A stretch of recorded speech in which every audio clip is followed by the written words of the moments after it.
welcome to our recorded breakthrough session here. I'm really looking forward to talking about this relationship topic. So how about you start us off with a little snippet of what's going on for you? Sure. I've been in this relationship for 3 months.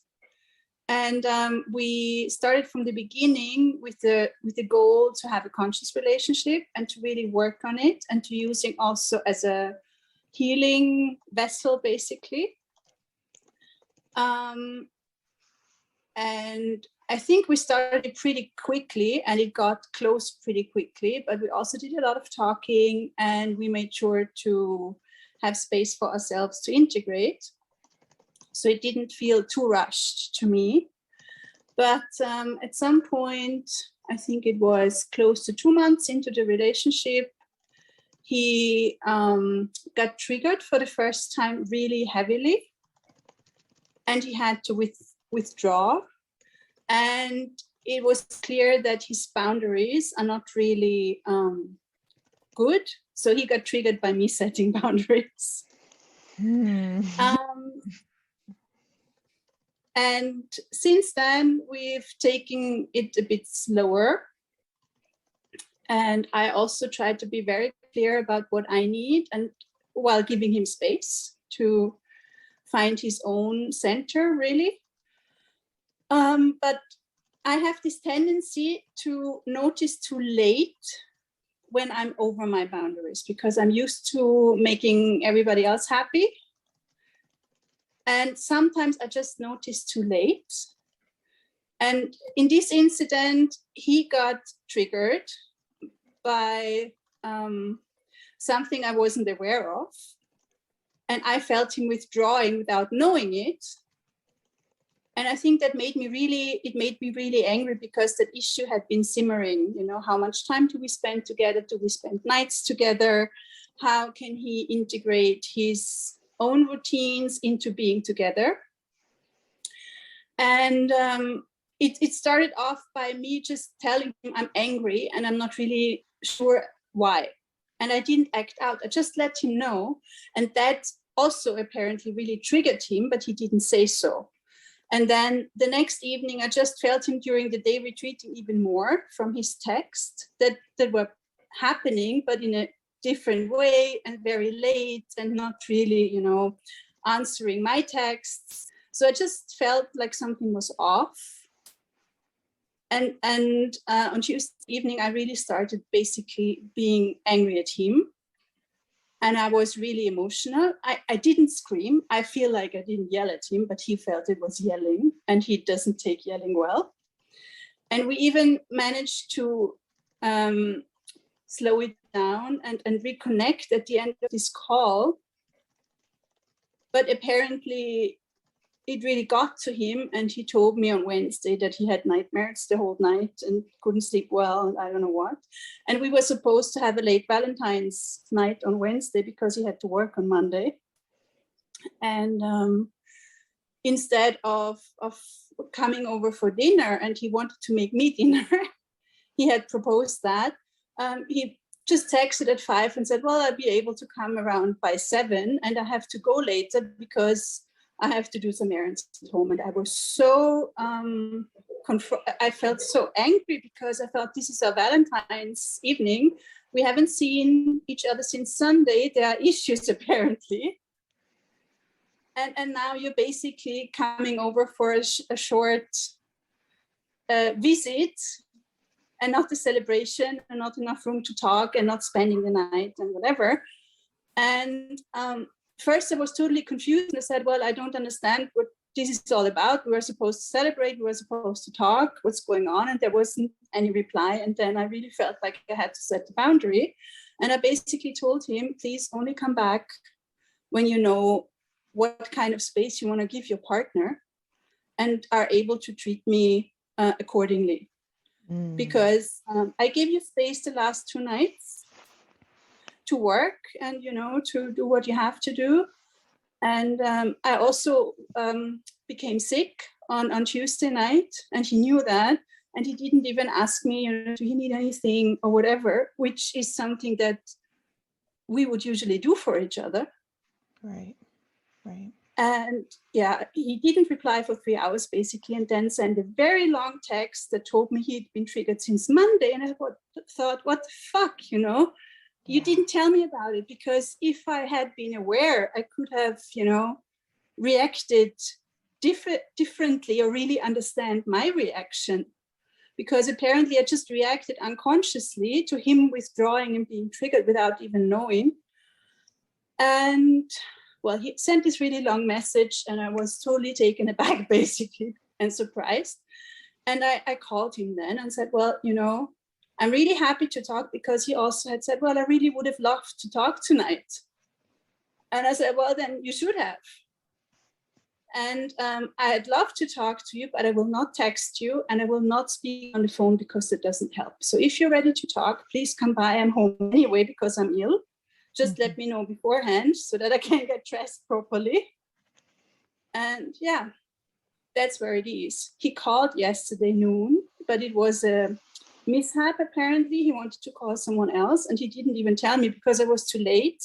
And then I texted and said, well, was that on purpose? And there was no reply. So I called him like 45 minutes later, because I was, you know, agitated and I didn't know what's going on. And I said, well, what was that about? And he said, well, I was supposed to call someone else. It was a mistake. So we ended the call, and that's it. So basically, I'm trying to reclaim my power, stay with myself, try to get better, and not think too much about him, which is really hard. And try to stay open and positive and give him time. That's where I'm at the moment. It is not a nice situation. Yeah. Oof. I can feel. And I'm really, you know, still, I really feel that was the right thing to do. It was maybe a bit hard, but I had to set the boundary, and that's still, I'm in alignment with that still. So I feel it was the right thing to do, but it's still hard. Yeah, absolutely. Absolutely. Yeah, I'd love to reflect what I've been hearing you say and kind of put a little bits in of my own. Does that feel Sure. good? Okay, wonderful. So you started 3 months ago with this man, trying to have a conscious relationship and really work on it, use the relationship as a healing vessel. And what a beautiful intention. I love that. It's gorgeous. Because there's so much that, you know, you can heal on your own, and then so much more to heal once you're with someone, really. So, and then you guys got really close quickly, but there's kind of this mediation or a conscious ratio that you're putting on, like time together, time apart, time to integrate. So it sounds like you've really been proceeding forward in honor of that conscious relationship goal. So congratulations, because that's not easy, especially when you feel a really compelling connection with someone. So wonderful, beautiful. And so you feel like 2 months in, he got heavily triggered and had to withdraw. And it became clear to you that his boundaries aren't great. And so I'm gonna kind of just like imagine that his trigger was similar to this, like something built up that he didn't say or didn't advocate for, and then needed to really take a lot of space. Yeah. And it sounds like both of you are kind of navigating this maybe a people pleasing instinct, maybe, you know, projections about what the other person needs, and then kind of like hobbling along injured while you're trying to meet what the other person needs from you, quote unquote, because, you know, who knows if they really need that, right? But as long as it's real in your mind, you're gonna proceed as if you have to do that thing. And then, you know, you get to that place where you're really beyond your boundaries, as you were talking about, that you can get beyond your boundaries. You can see how he gets beyond his boundaries. So I just want to say a lot of courage to be in a connection like this, you know, knowing that you both have this kind of tendency that like, it's probably going to get a little messy. And like, here you are in the messy part and your heart is still open. And it's really beautiful. So I want to give you props for that, as we would say. Thank you. In America. I don't know. So you've been kind of taking it slower since he got really triggered there, and trying to be clear about what you need while also giving him space to find his own center. And I want to say that we'll see if this fits for you. But what I find is that I'm not actually ever going to get my needs met from someone who doesn't want to meet them. So it's like your desire for him to find his own center is so related to you actually getting your needs met in the connection, because anytime he's off center, even if he's showing up, he's not really there. Like it's not him. Exactly. Yeah. Yeah. I know that. Yeah. And so like so wise to know that, right? And so beautiful that you want him to be on his center. Like you want him fulfilled. You don't want him beyond his boundaries. You don't want, his like shell of a person here to like perform actions for you. What you're wanting is like him on his center, able to truly connect with you on your center. So that's the only place the connection's really juicy. Exactly. Yeah, really beautiful. So again, check conscious relationship, check. You're doing it. You're doing it. You're really well equipped for this, I want to say. Yeah. And so kind of that was part of what you were saying, that the tendency to notice too late when you're over your boundaries, trying to make other people happy, and kind of it's just so easy to slip off that center. It's so easy to believe that like, oh, it's fine. I'm still touching it. I'm still touching it, right? And you like get farther and farther away from your center, but you're like, no, it's right there. I know. So really, kind of grounding back into your center. That's kind of what you said at the end there, is like, I know I gotta sit back in my throne before he's actually going to even be able to meet me there. Yeah. And so then there's this question of like anger, right? In the middle there, that like, he's pulling non-conscious bullshit in your supposedly conscious relationship. Like, what the hell, man? And, like it's not a problem that you need the space. It's a problem that you need the space and you're pretending you don't. And then you're angry that you don't get it. And then you're, so it's like this whole chain reaction that comes from him not holding his boundaries, that also kind of puts you in limbo, where it's like, because your boundaries are what you show up for and how you show up. So you're showing up under pretenses that have changed without him telling you that they've changed. Yeah. So then you're beyond your boundaries without ever having consciously chosen to cross them, without ever really, because you have information that you're making moves on information that's not actually true. And of course, and he's not angry. I was angry, and on right. Monday I didn't know why I was angry. Yeah. And I knew I needed time to figure it out. And for me, it was a huge step to allow myself to be angry. Yes. Without acting out on it, because I know if I get angry, it means that someone crossed my boundaries. So it's a healthy sign for me if I know what to make of it, but it takes time for me to understand what it's telling me. And that's basically what I said to him. I said, I'm angry and I don't know why. I'm not even sure it's your fault, maybe it's something else. I just need to figure out. And he got triggered by that. Right. And he wrote yesterday or the day before, that he thinks this is destructive, but I don't think anger in itself is destructive. And on Tuesday morning, I lay in bed and I reflected and I really understood what was happening for me. And that all the nights that we didn't spend together the last 3 weeks, I missed them, and I missed the connection and the closeness, because I really need this physical intimacy, just cuddling and sleeping, spending nights sleeping next to each other, that really makes me safe. Yeah. So there's so much nourishment available to you. Exactly. Yeah. And then when, it's like starving by like crumbs, right? It's like one day you get 6 pieces of pizza, then you get 2 pieces of pizza, then you get 1, and then you're like, why am I so hungry? Exactly. And if I know that he needs space, then I can keep myself basically in check and say, well, he needs space, and I know he will come back on Friday or next week or whatever, and I can deal with it myself. But if he's withdrawing without saying anything, then it freaks me out. Yeah, absolutely. And it freaks you out double because part of you feels it. Yes, exactly. Yeah. So that's the first thing I want to talk about here, is that there's 2 layers of connection happening. That like there's the felt body sense of connection, and then there's the like the verbal connection. And the verbal connection is not just you and him talking, it's also each of you with your stories in your head talking to yourselves, right?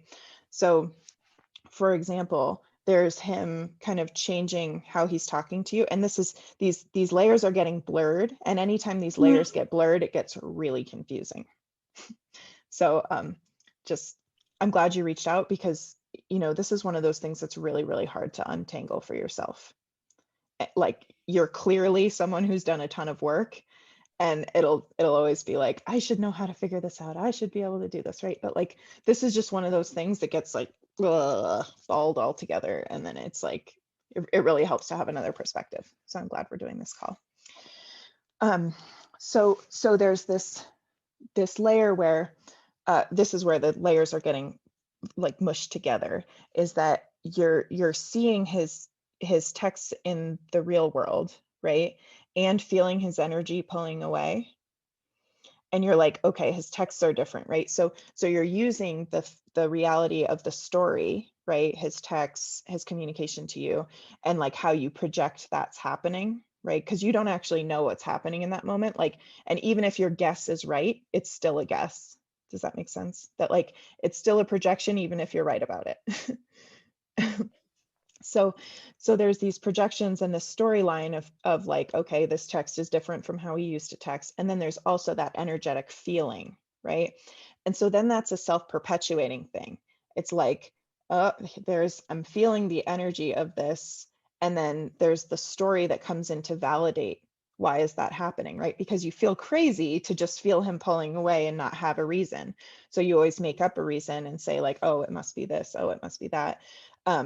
Or you're like, he's supposed to be telling me a reason. Why isn't he telling me a reason, right? And that's the story. So there's either some story where you're going to validate it. And I don't mean you in particular. I mean, this is how the situation goes, that like, there's going to be some story that validates, oh, he's mad at me. Oh, it's because of this. Or there's going to be this like, why isn't he telling me what's wrong? Why isn't he honoring our agreement that this is going to be a conscious relationship? Whew. Yeah. What a doozy. It's a doozy. Yeah. And so what I'm hearing you ask for, and so we're going to focus on this, is how you can reclaim your power, how you can stay with yourself, how you can not think too much about him, which is really difficult, and how you can stay open and positive. Yes. Yeah. So what are you doing so far to stay in that power or reclaim your power? I try to manage my thoughts, you know, not to be too much on his side of the street, but really seeing my part in this, but also focus on what I want. So basically keeping this vision of a conscious relationship alive, imagining us talking to each other in person, making up, thinking also, I wrote a list of my minimum requirements. What do I need from him? That's another boundary, I guess. What do I need from him to keep going? And the first thing on this list is an emergency plan. You know, what do we do if one of us gets triggered? What can I rely on? And I also brought that up the first time he got triggered, but we never really made that plan because, you know, I really, I didn't want to be the one pushing all the time, you know, for these things. But this time I know this is really important for me.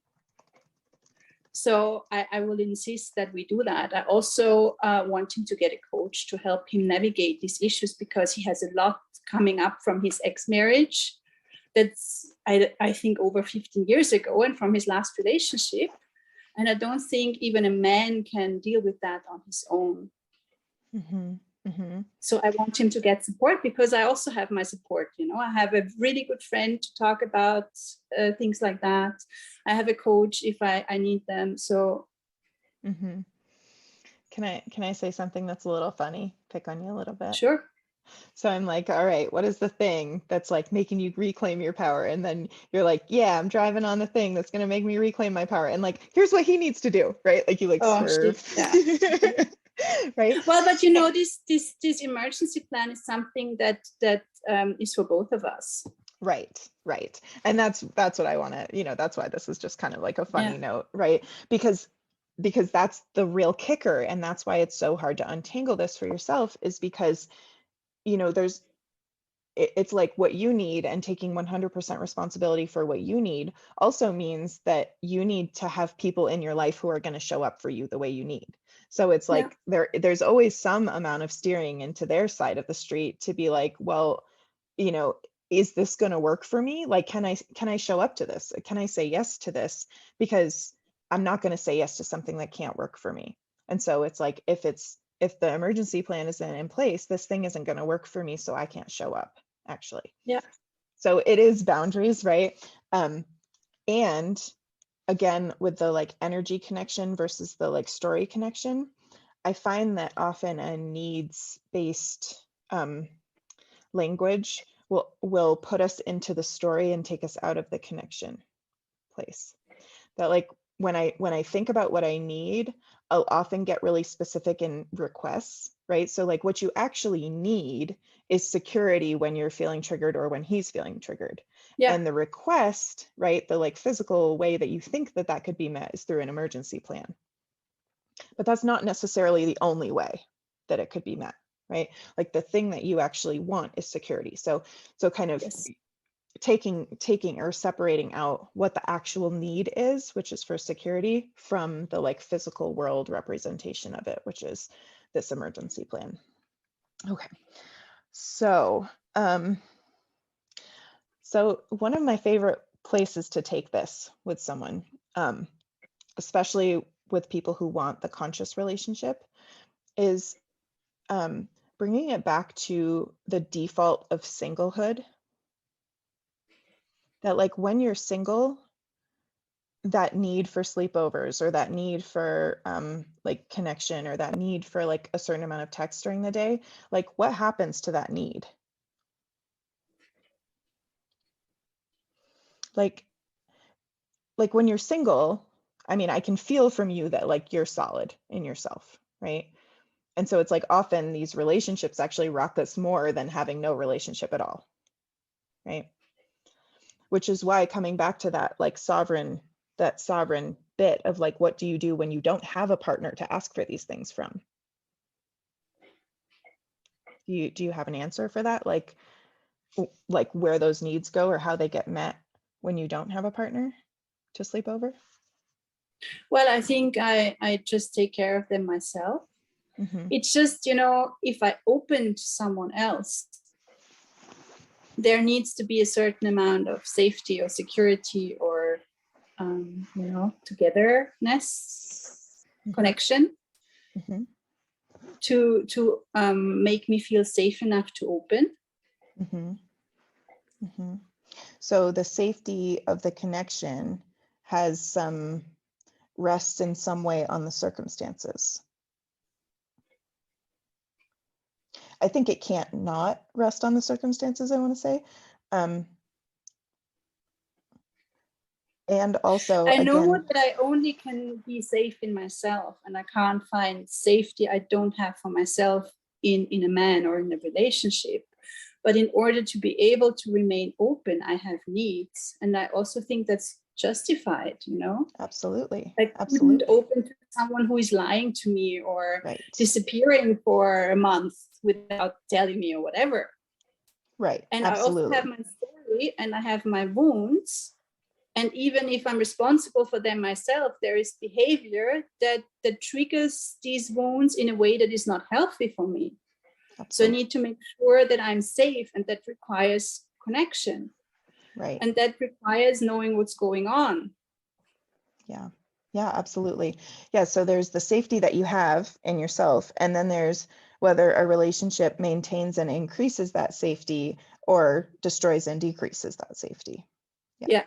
And so it sounds like there's some elements of this that are kind of like leaving you at neutral when you were counting on being boosted up, right? That like, when you have a partner, you kind of, you're capable of meeting all your own needs, but like you kind of, you put it aside because someone else has agreed to like participate in that, right? It's like if I make an appointment for an oil change, I'm going to the oil change appointment, like counting on my oil getting changed there, right? Like, and so it's like there's agreements that you put in place in your partnership that, like, if someone's not going to consciously say like, hey, I changed my mind, I actually can't come over for dinner, or I'm not feeling on center, like I need you to make a plan to meet your needs, right?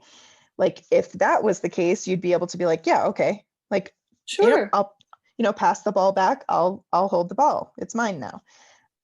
But you're with someone who's kind of not passing the ball back consciously to you. So you're kind of left like, where is that ball of my needs? Like, where, because I can do something with it if I have it, but like, do you have it actually? Because you said you had it and now you don't.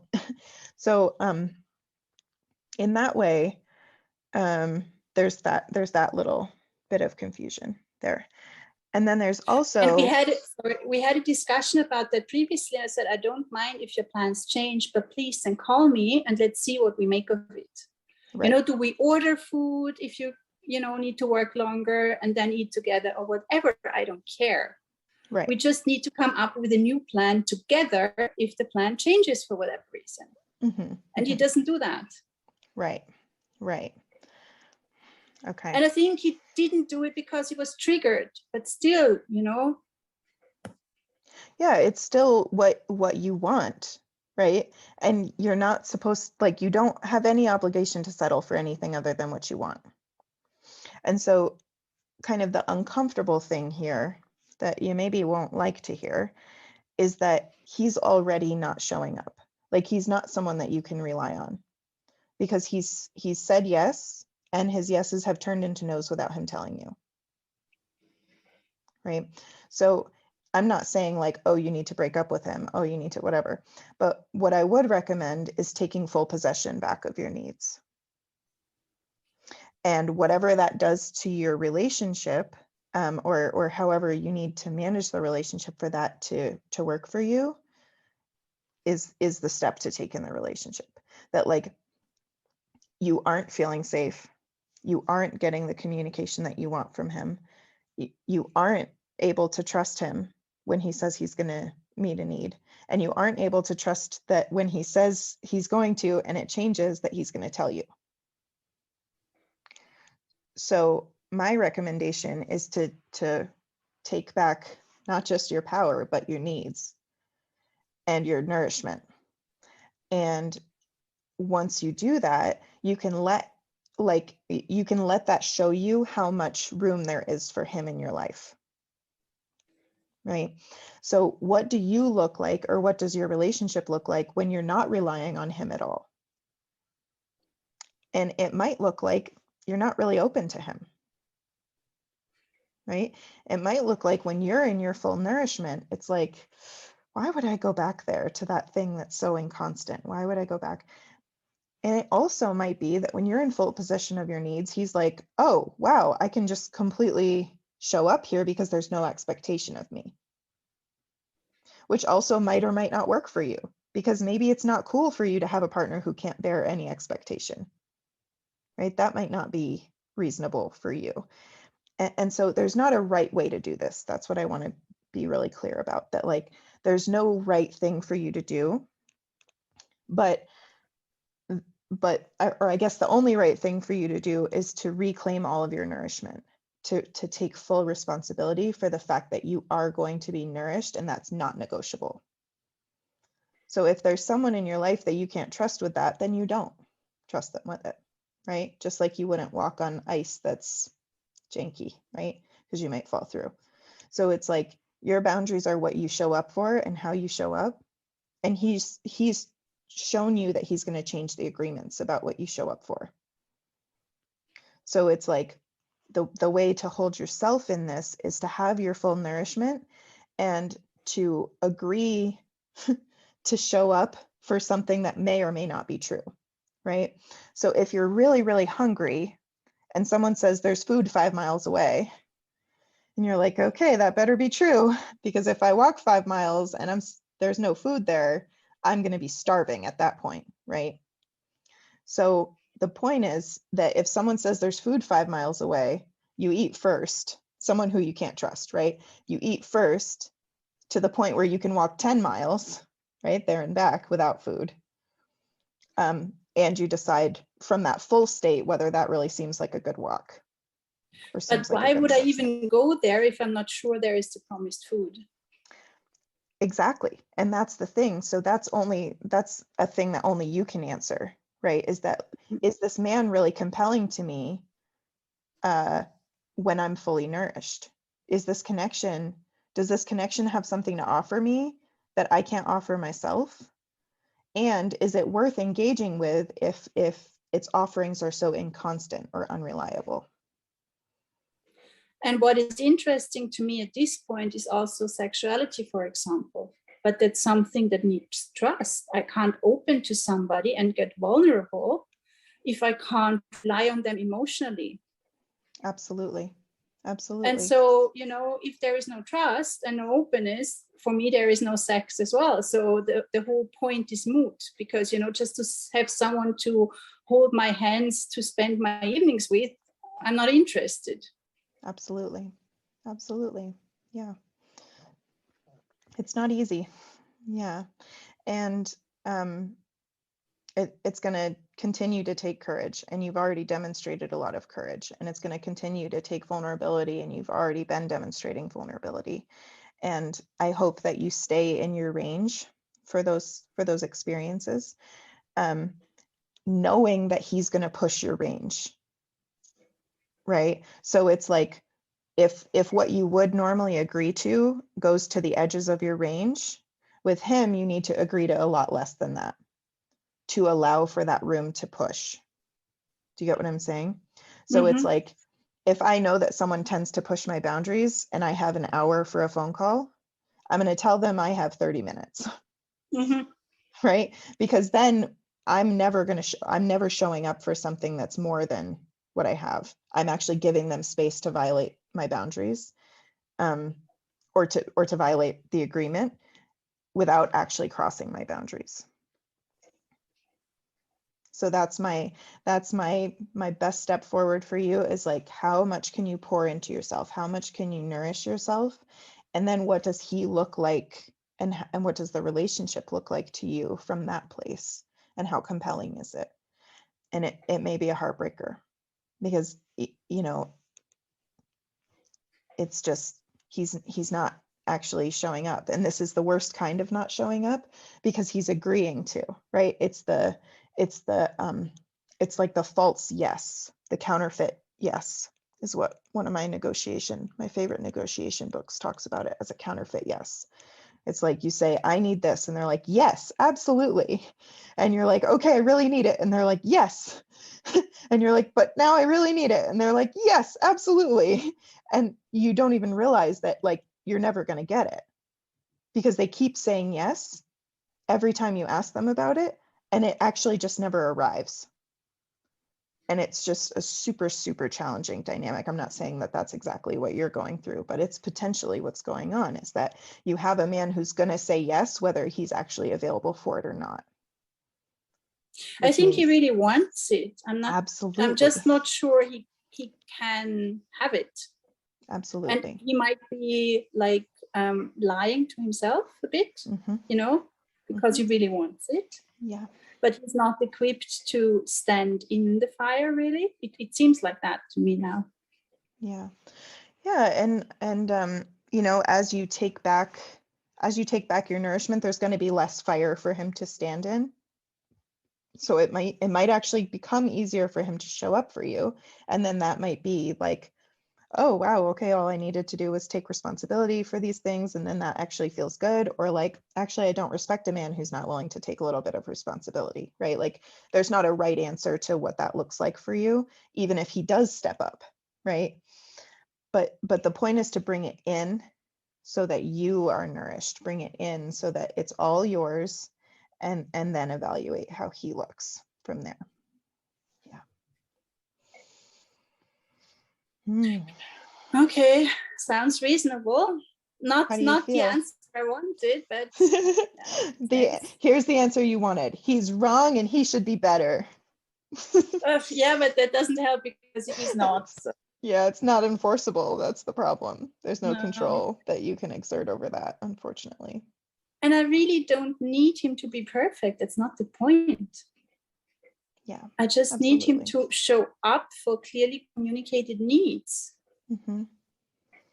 that Yeah, he agreed to, basically. right, right. And, you know, I think I can't claim to love somebody and he claimed to love me without considering them and their needs, especially when they are Absolutely. clearly communicated. That's not love for me. That's, I don't know, a dream.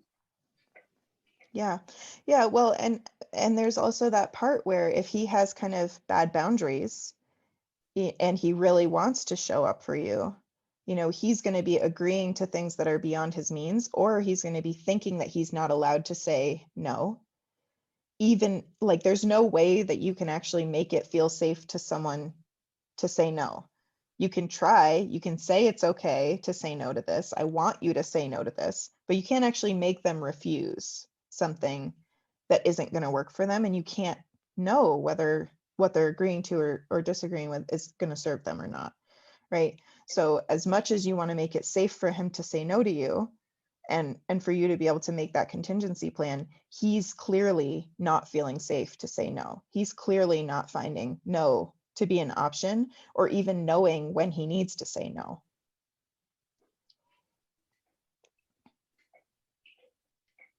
Yeah.